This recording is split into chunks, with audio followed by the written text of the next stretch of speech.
Dvojezična osnovna šola Jožefa Košiča na Gornjem Seniku je bila v zadnjih nekaj letih deležna korenite obnove. V zadnjih 2 letih je namreč madžarska vlada za obnovo namenila okrog 250 tisoč evrov oziroma nekaj čez 80 milijonov forintov. Obnovljena pa je bila vodna izolacija kletnih prostorov, zamenjana so bila okna, vrata in luči, obnovljena je bila tudi streha. O priložnosti obnovljenih prostorov v uporabo učencem in učiteljem so na šoli pripravili tudi posebno slovesnost.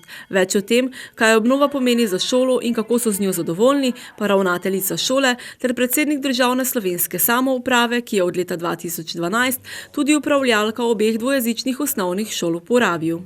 Kot ste danes slišali, kaj je pomenilo, to zadnji 2 leti so v celoti menili streho na stavbi, menili so okne oziroma se je zgodila izolacija kleti. Seveda imamo še naloge, imamo še stvari naprej, katere treba ponoviti, obnoviti, ampak smo zaenkrat res hvaležni za to podporo. Ja, seveda, kot smo danes tudi na prireditvi, je veliko bilo o tem oziroma v zvezi tega povedano. Mi bomo te veseli, če bodo tudi deca zadovoljni, se pravi otroci, kateri se tukaj včijo. Mislim, da tudi njihov program je bil tak, kateri je pokazal, da se splača investirati v te šole, v te narodnostne šole, tudi to je priznal sam državni sekretar in seveda velika stavba je in s tem je tudi, zaradi tega rabimo tudi veliko denarja. Zdaj smo prišli 3 leta skoraj do konca te obnove, seveda tu pa tam še čaka nas kakšna izolacija in nekatere take stvari.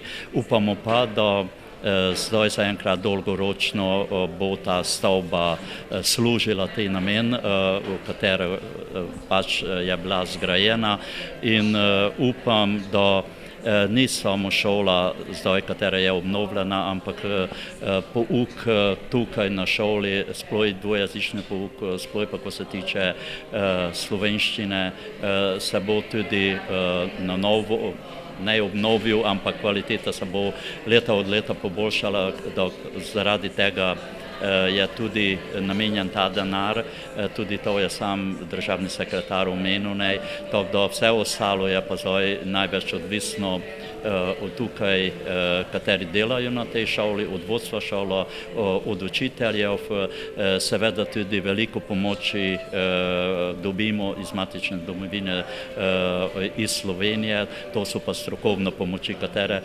minimalno toliko pomenijo kot pa ta obnova. Kot sta sogovorca poudarila, se v dvojezične šole splača investirati in jih obnavljati tudi zaradi potrebnih pogojev, da lahko pouk poteka kvalitetno.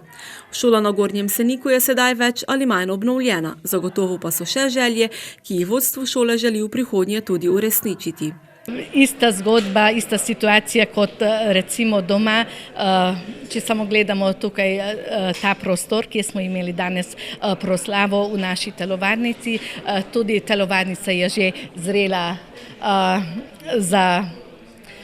za nove luči, primerna za športno dvorano, tudi to še čaka pa malo pobeliti in seveda povsod moramo, kmalu, komaj pridemo skozi in lahko povem, da skoraj lahko znova začenjamo.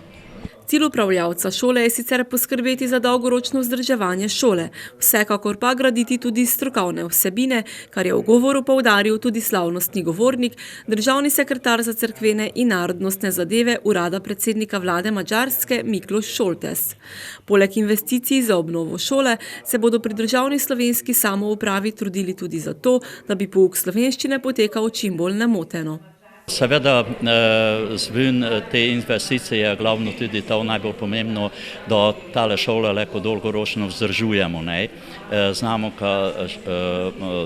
pri normativni pomoči, katera so po glavi, to so po številu majhne šole, z tega bi ni mogli dodatna sredstva, še približno toliko dobimo, upamo, da to dolgoročno. Pomembno je tudi to, da leta 2022 bo pretekla tista pogodba, katero smo 10-letno podpisali s šolami, pa tudi poteka še tista 5-letna pogodba za ta dodatna sredstva. Mislim, to je pomembno. Ko se pa tiče kvaliteta pouka dvojezičnega, pa res vsako leto moramo korak za korakom naprej, tudi upravljalec šole, to je Državna slovenska samouprava, na zadnji seji sprejela konkretne sklepe v zvezi s tem. Tako da tudi od tega pričakujemo, se pravi, sprejeli smo na primer to, da tudi učitelji, vodstvo šole delajo na tem, da čim več otroci takrat, kot končajo šolo, imajo tudi izpit iz slovenščine in tako naprej vse ostalo še. Poudarek na kadrovskih in strokovnih vsebinah je cilj vseh, tudi ravnateljice, ki priznava, da se morajo tudi v prihodnje truditi, da bi nivo omenjenih vsebin dvignili na še višji nivo. Spremembe pa se zagotovo že čutijo, odkar so pred leti dobili novega upravljavca. Res je lepo govoril državni sekretar in vsi se zavedamo tega, da sama stavba, vseeno, da imamo lepo obnovljeno šolo, to je malo, če je samo obnovljena šola, moramo se truditi na tem, da pridobiti čim več otrok na šolo in ko jih pridobimo, tudi zdržati na šoli. To pa lahko se zgodi samo tako, če zagotovimo kvaliteten pouk na šoli in prav tako tudi dvojezični pouk oziroma učenje slovenščine. Tudi na tem področju se moramo bolj potruditi in od tega naprej, ko je postal vzdrževalec oziroma upravljalec šola postala Državna slovenska samouprave, je zagotovljeno mirno delovanje, torej dobivamo ta dodatni denar, da lahko mirno delujemo. Če pa dobivamo ta plus denar, to pa pomeni, da obratno tudi mi moramo malo več, se moramo bolj potruditi tudi na strokovnem območju. Prostora za nadgradnjo kadrovskih in strokovnih vsebin tako ne manjka. Kakšne so potrebe tudi po učiteljih, asistentih, porabijo pa Martin Ropoš. Zaenkrat upam, da smo jazoj kelko zadovoljni, tudi v vrtca je ne tukaj na šoli, na Seniškoj in v Štebanovskoj, ampak na šolah v Monoštru bi pa še rabili. Seveda, če tukaj tudi kadrovske probleme dolgoročno s tem še ne rešimo, upamo, da kot tudi zdaj se že kaže na naši šoli, da te mladi, kateri tako povedano se učijo v Sloveniji in se vračajo nazaj in zdaj že na Seniškoj šoli, pa tudi v Štebanovskoj je ena porabska Slovenka, tako da upam, da se to bo nadaljevalo. Seveda to strokovno pomoč iz Slovenije pa po mojem bomo še dolgoročno rabili tudi. Dvojezično osnovno šolo na Gornjem Seniku sicer v tem letu obiskuje 56 otrok, vsekakor pa si z ravnateljico na čelu prizadevajo, da bi pridobili še kakšnega. V tem šolskem letu imamo na šoli 65 otrok in za vse učence velja obenem, da so vsi prisotni tudi pri dvojezičnem pouku. Kot že omenjeno, so na šoli na Gornjem Seniku pripravili posebno slovesnost, s katero so tudi simbolno nameno predali obnovljeno šolo.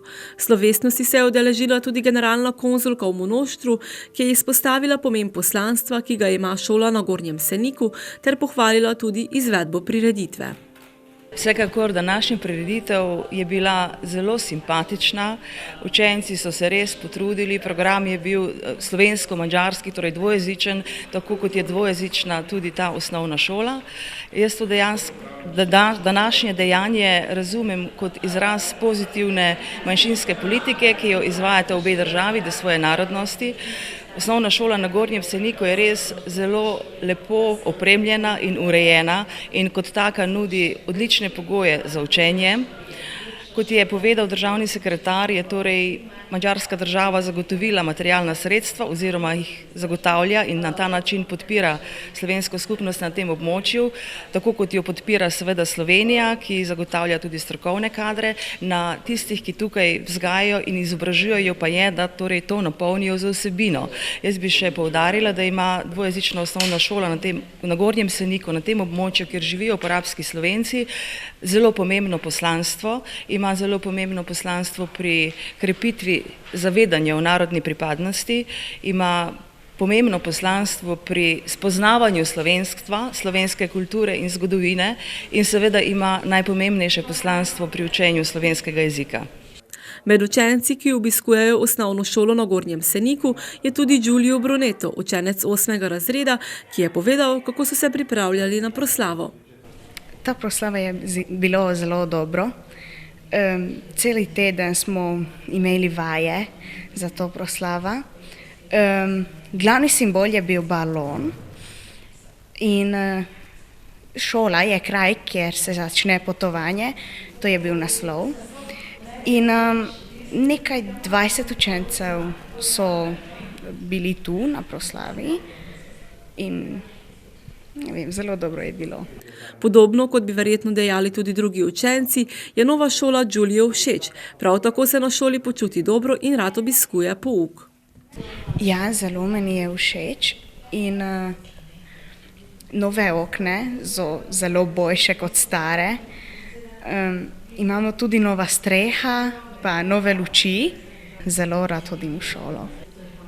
V šoli učenci so zelo prijazni, tudi z meni, tudi učiteljev so prijazni in tako je. Giulio, ki sicer ni porabski Slovenec, se že nekaj let pridno uči slovenskega jezika, ki ga z veseljem tudi uporablja v vsakdanjem sporazumevanju. Tu sem naučil slovensko, od 5. razreda hodim v teh šoli in nisem govoril nič v slovenščini, zdaj mislim, da boljše je. Ja, rad govorim.